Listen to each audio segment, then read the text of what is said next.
A very picturesque view of the United States this afternoon, the last day of February 2022. Yep, we're rapidly getting into spring here. When we're analyzing such a large area, the infrared and water vapor imagery is much more useful. What we see is a definite southern stream, some cirrus and moisture moving across the southwestern U.S., and looks like a lot of activity up in the northwest region. Let's take a look at that surface map. Yep, high pressure dominating most of the country. The exceptions, Florida, outgoing frontal system, and some thunderstorms hanging back behind it, suggesting overrunning or conditional symmetric instability, helping to produce those.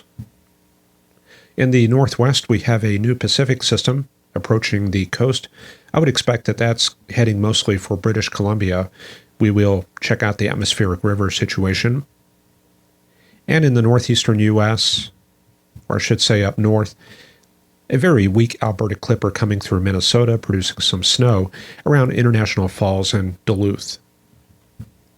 Let's check out the Pacific region real quick. We already covered that one system there lurking off of Oregon. And checking out Alaska, they have finally cooled down. Instead of 30s and 40s, we're seeing teens and 20s. So the polar air is dominating once again, and also the southerly flow has been shut down. We just see a couple of old occlusions out there along the southern coast. A fresh incursion of cold air, the bulk of that is actually out over Hudson Bay, where temperatures are minus 20 on average. And the Atlantic, stormy as usual. Iceland being affected by an old occlusion. Does not look like it's a baroclinic system. As far as baroclinic systems, that's going to be off Newfoundland. Very active pattern in that region, and quite a bit of snow coming down across Newfoundland.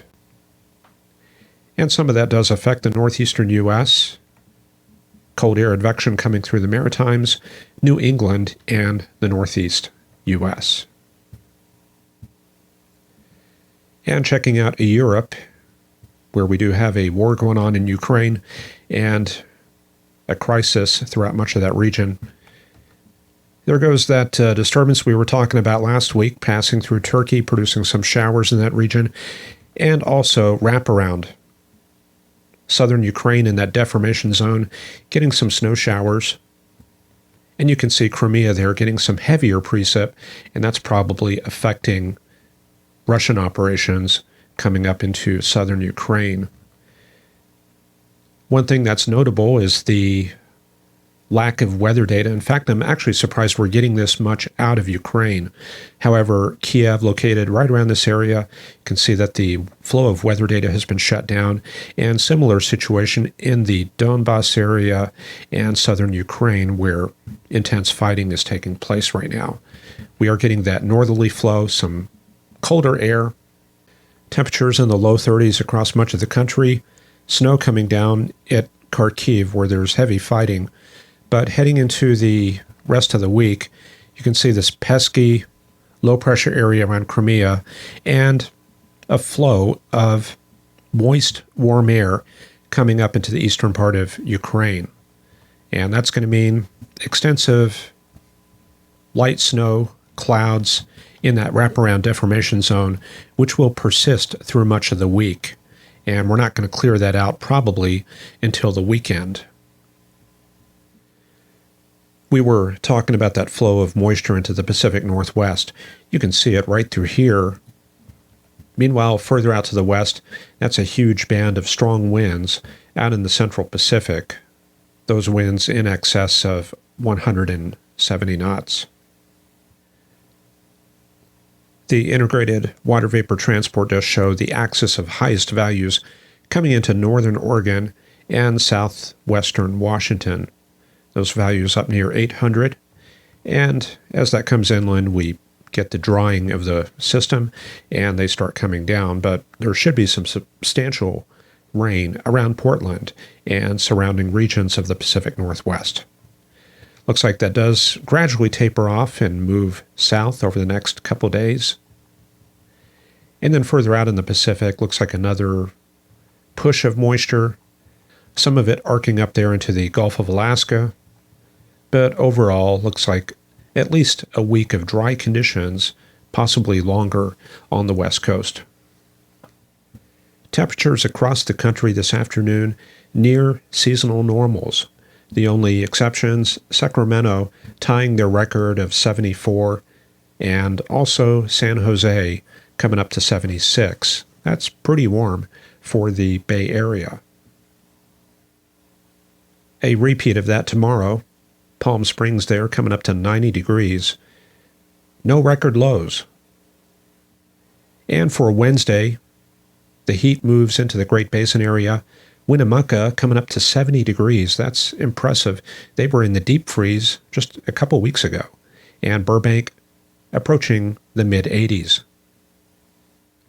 The heat does continue moving east for Thursday.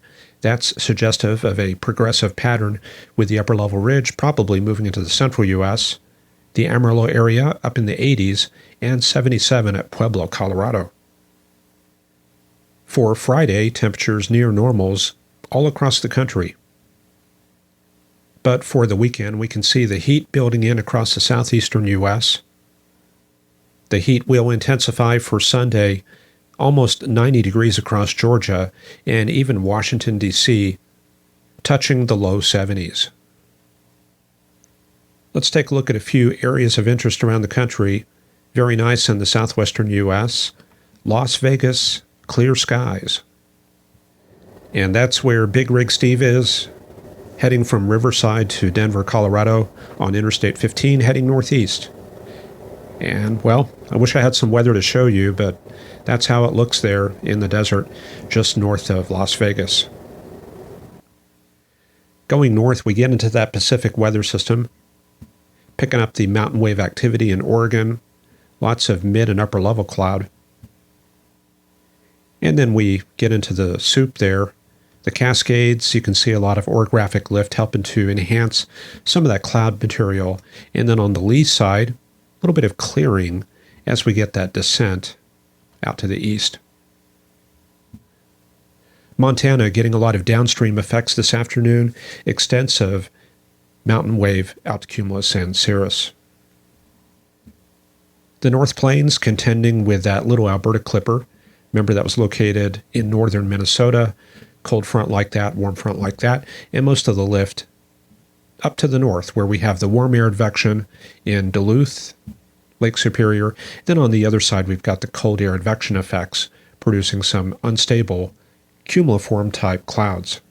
And for that area that produces snow showers. A very nice day in the Central Plains, but wow, quite a bit of snow in the Rockies. Moving south, we get into that southern stream system. Lots of cirrus. That's going to be mostly upper level moisture. And then down around Midland, the Trans-Pecos area, some of that moisture has greater depth. And you can see what we're talking about if we drop a sounding out around Midland, Odessa. That's going to be the moisture. You can see how dry it is below that. 20,000 feet down to the, say, about 6,000 feet. Extremely dry, dew points minus 30, minus 40. But we do pick up a little bit more moisture down on the lower levels.